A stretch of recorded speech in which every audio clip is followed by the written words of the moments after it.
Hey everybody, this is Alma coming to you from Long Beach, California. Today is Friday, December 18th of the year 2020, and this is my 44th FlossTube video. Pretty sure. It's been a while. We had the Stitch With Me last week and the whip parade before that, so it feels like it's been a while since I filmed a regular update video. Regardless, thank you very much for joining me today. As always, thank you to all my current viewers and subscribers. Thank you for your continuing support. And of course, I want to welcome anybody that's watching for the first time.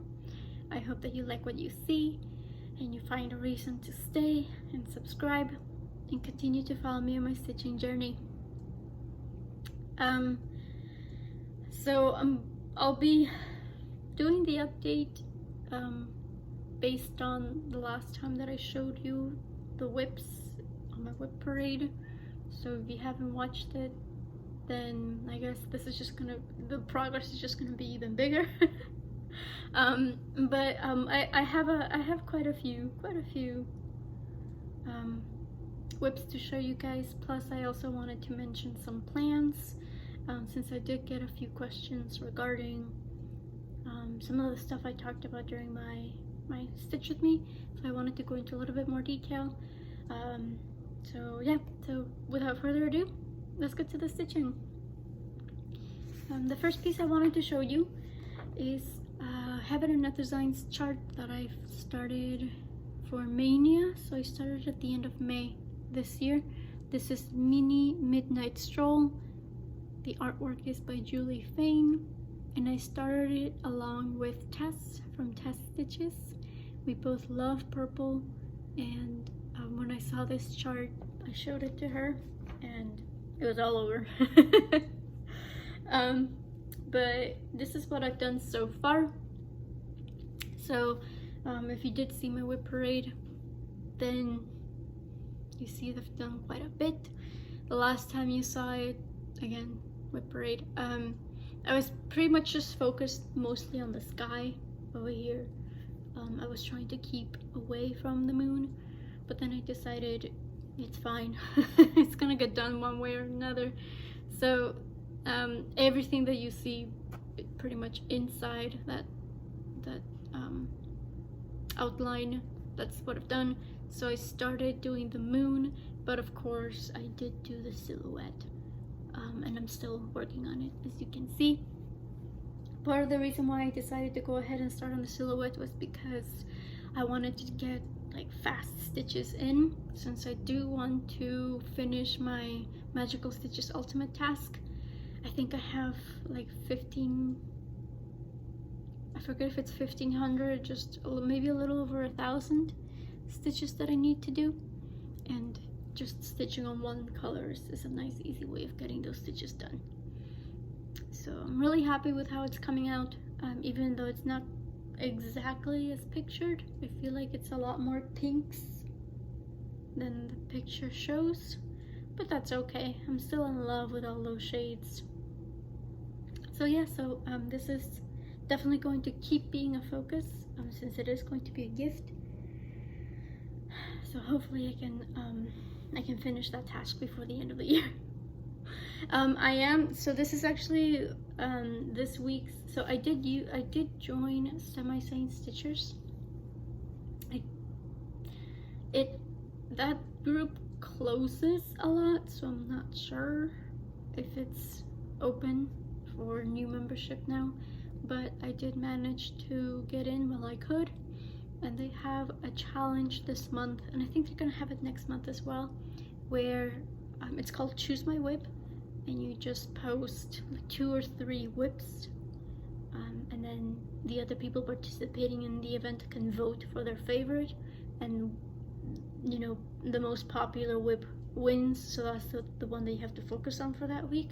So this is actually 1-2 weeks. Yeah, it's won twice now. I think 2 out of 3 weeks. So, and I think the 1 week it didn't win is because I didn't put it as an option. But yeah, it's a fairly popular whip. So that's also why it's been getting a lot of, I mean, not just because it's going to be a gift, but that's also why it's been getting a lot of work done. The other whip that won on that second, the 1 week that Midnight Stroll didn't win, was my Hogwarts Castle, and this is by Stitching Girl on Etsy. This particular chart is not available anymore on her Etsy, but I know that there's plenty of similar images charted in Etsy. I started this back in June, the end of June of 2018, and I'm super close to my goal, guys. This isn't going to look like much, so I'm gonna try to give you some idea of where I'm at. This right here is like the big fat tower in the center. This is the last window of the Great Hall, so the Great Hall kind of extends this way. So from my whip parade, the area that I've worked on the most is over here, all this black. Again, I try to focus on the black so I don't have too much to do on the, I think I still have like 26,000 more black stitches to do. But I also stitched some blue up here, mostly so that I could go ahead and move the Q-snap down so I can work on the bottom edge down here. So I am at 79,800 something. I'm super close to hitting that 80K. So I'm super excited about that. And of course, this is going to be a major focus next year because I want to get it finished. So those 42,000 stitches that I have left to do are going to get done next year for sure. The next whips I have to show, I'll go ahead and show you my tablet because I don't have the printed images. The first one I want to show you is a chart that I'm stitching for a friend of mine that's pregnant. She mentioned that at least for now, the idea is to have a Winnie the Pooh themed nursery. So this is what I have so far, and it's not a surprise or anything because I had to ask her. I was like, listen, I want to stitch you something, but I want to make sure that it's going to go with whatever theme you're gonna do, and I knew she was probably gonna have a theme picked out already. So and sure enough, she was ready for it. She's like, it's gonna be Winnie Pooh. So this is what I'm stitching for her. The Etsy shop that I found this in is called Hornswoggle, which is an interesting name. I'll go ahead and, as always, all the links are gonna be down below in the description box. But this is what I've done so far.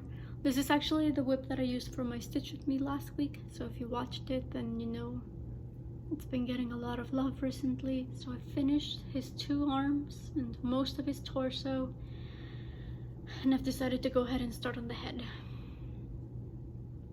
So really easy stitch, really quick stitch. I actually focused on this because I panicked. I thought I had to do a lot more stitches than I actually did because I just looked at the dimensions and then multiplied it to get the total stitch count because I'm used to doing that with my full coverages, right? And then I divided the total stitch count by the number of months left until baby arrives, and it was something like I had to do something like 6,000 something stitches, which was an insane amount, right? So I freaked out. I'm like, I have to get stitching on this now. And then of course there's like a ton of white space, right? The entire sky is just white space. So I freaked out for no reason. But I still, like, I don't have to do 6,000 stitches per month, but I still would like to make sure that I work on this regularly so that I can actually finish it before baby arrives.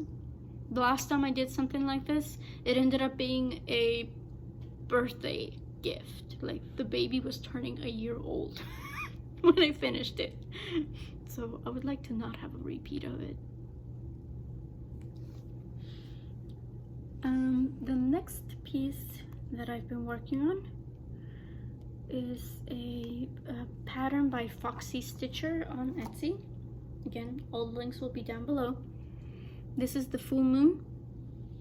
She's got a handful of designs. She just started, so she doesn't have too many options yet, but this is the only full coverage. Well, I guess some of the others technically qualify as full coverage, but this was like the only traditional full coverage she had. This is what I've done so far, and if you follow me on Instagram, if you saw my story from the other day, then you know that I hit 50% on this officially. Well, now because I kept going, so now I have more than 50% done, but here we go. I really enjoyed stitching on this. I love the blues, and I do try to work one color at a time because that's just an easy way to stitch it. And I was gonna mention something else, but I forgot. Oh yeah, for the dark shades here, I just decided, for the sake of finishing that color, that I wanted to go ahead and stitch those. But yeah, it's been a good stitch. I do want to finish it sooner rather than later as well. So it'll keep being a focus for this year, or the remainder of this year, and you know, just I want to finish it soon. And the last piece that I've been focusing on the last couple of weeks is a piece that I'm stitching for my boyfriend. Well, I mean, it's for both of us, but it's based on the video game that we play on our computers. This is, and again, sorry for the glare. This is the Horde flag from World of Warcraft. The Etsy shop is called Up To Cross Stitch, and I started it back in June, so I've been working on this for 6 months. Since the last time you saw it, well, here, let me just get a piece of paper so that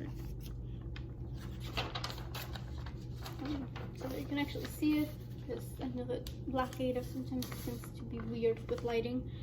But this is what I've done so far. So I've done quite a bit since the last time you saw it in the whip parade. I mentioned during the parade that I was at 2,300 stitches.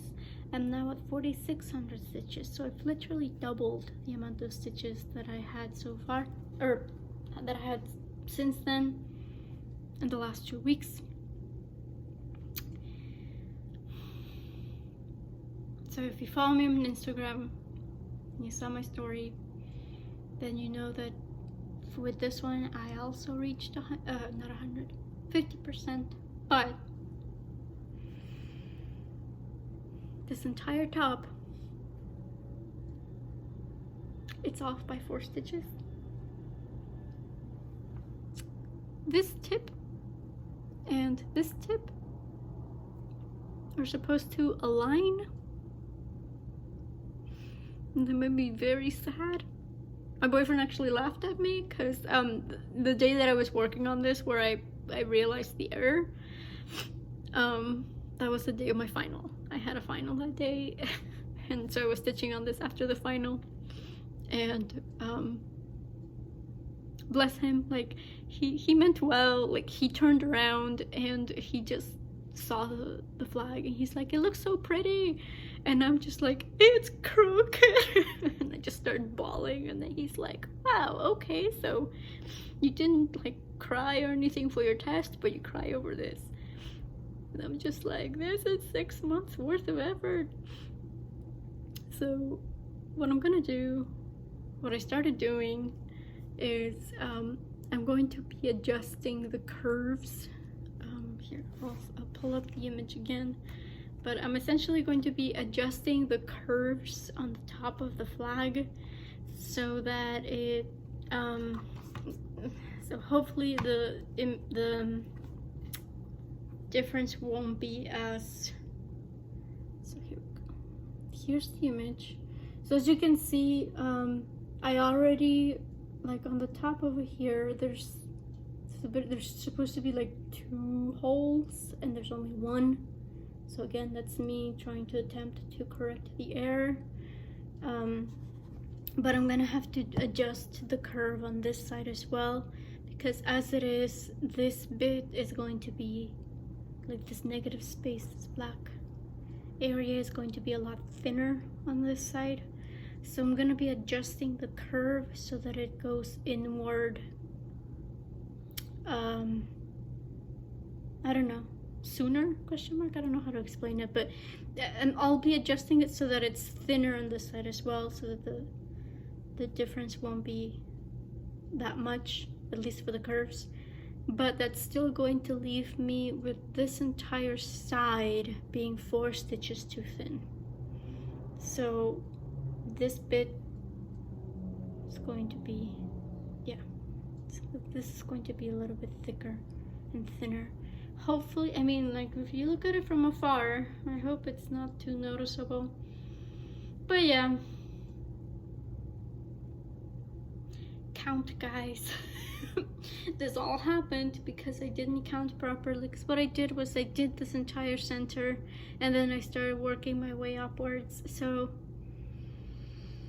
yeah, somewhere along here, which again, I'm pretty sure was like this bit right there, I miscounted, and here we are.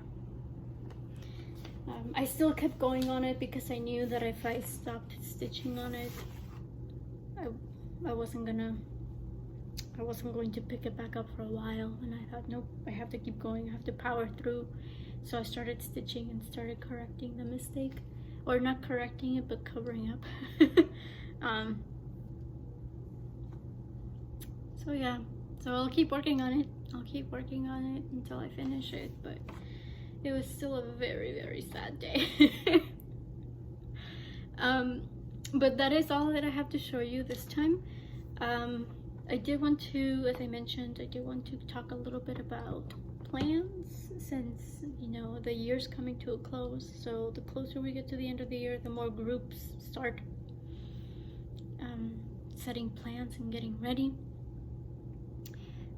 A couple of people asked about WhipGo and the bingo game for full coverage fanatics. I received a few messages about it since I talked about it a little bit during my Stitch With Me, so I wanted to go into a little bit of detail for those.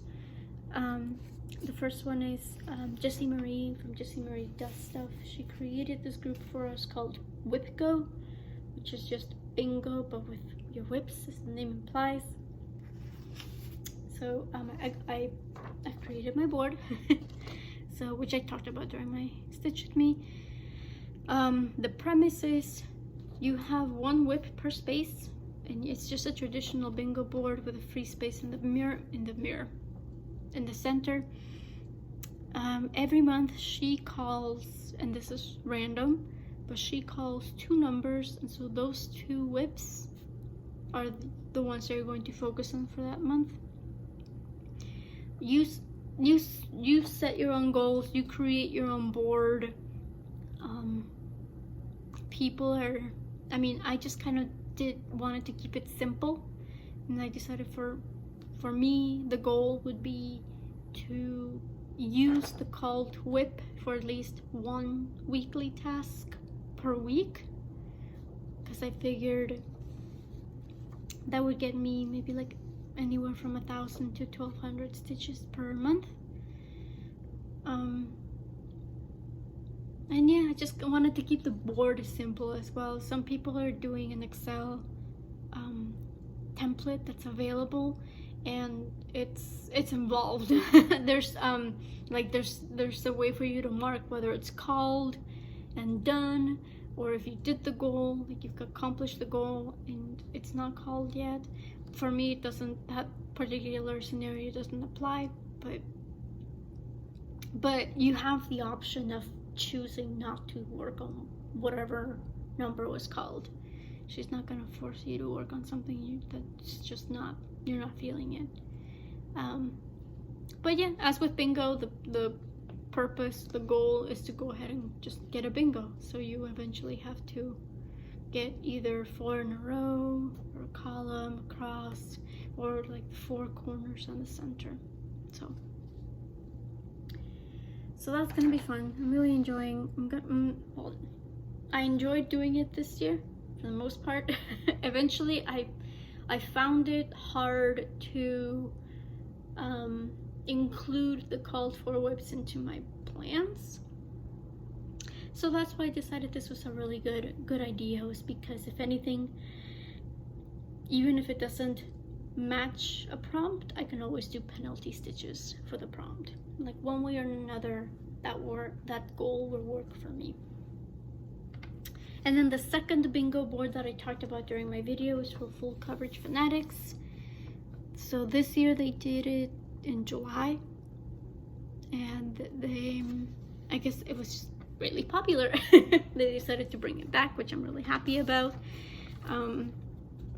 So for them, they do give you a topic. So they have their template up on the Facebook group, and they give us a topic for each slot, and we have to stitch on something related to the topic. You can do either counting or non-counting. If you do the non-counting, then you have to stitch on the topic that's given. But if you're counting stitches, which I am, you have the option of doing penalty stitches instead of going by the topic. So for example, there's some topics here, like the dragons here, for example. I do have my Spirited Away. I was like Shihiro. Spirited Away piece, which is Haku. So he's a dragon. So that'll go ahead and go well with this spot. But then in this corner, for example, for winter wear, I don't have any pieces with, I hardly have pieces with people in them, let alone wearing winter wear, like knitwear and, you know, scarves and gloves and what have you. So for that one, I put down Hogwarts, and so the 2 stars, so any space that's marked with 2 stars means it's going to be penalty stitches. So that's my way of knowing which one's going to be penalty stitches. So I am ready. And instead of just a free space, their version of a free space is just the stitcher's choice. We can choose to, well, we can work on whatever we choose to work on. And yeah, so here's my board. I did leave this empty because I don't know which one's going to be my whip that's closest to a finish. I have a feeling it's going to be Bilbo, because I do have Haku here for 2 slots. I feel like between those 2 slots I'll be able to finish Haku, hopefully. And if that's the case, then I can just work on Bilbo here. But yeah, so that's going to be the way that Full Coverage Fanatics is kicking off the beginning of the year. It's another game of bingo, which I'm very excited about. This year, since it was in July, this was before I started school, so I was able to work on it pretty much non-stop. I think I managed like 19 or 20 spaces. It was a lot. I'm obviously not gonna have that kind of time this time around, but I'll do whatever I can. Yeah, I mean, at the end of the day, progress is progress, and yeah, it's just about having fun along the way. But yeah, another group that just posted some of their events is Magical Stitches. They posted their year-long events, which I'm really excited about. This time around, you have to stitch however many words there are in the books we're reading. So we're doing the Percy Jackson series this year, and you can choose 1 whip for each book, and some of them are fairly short. I think one of the shortest ones was like 27,000 stitches. I definitely saw one for around 30,000, but then there's some longer ones that have like 55,000 stitches that you have to do for them. So I've adjusted. I've kind of looked at my whips and thought which ones I wanted to have more progress on. But yeah, so that'll be something that I work on next year, and I'll just adjust if I need to adjust, especially for those longer ones. But yeah, that's pretty much all I have to talk to you guys about this time around. I did want to mention that I'll be filming a tutorial on how I start my pieces. I did one like maybe around February or March, but that I feel like I can do better now since I have my setup that I use for my Stitch With Me. So I feel like I can now like show you as I'm doing the gridding, because that's mostly what the questions have been about lately, how I do my gridding and what I use. So I'll be doing like a new and improved tutorial coming up soon. But otherwise, I suppose the next time I see you for an update will be in the new year. So I hope you guys have nice holidays, you stay safe. Yeah, it's been a heck of a year. But I do wish you guys a very relaxing weekend, a productive week. And as always, I hope you always find the time to do the thing that makes you happy. Until next time, guys.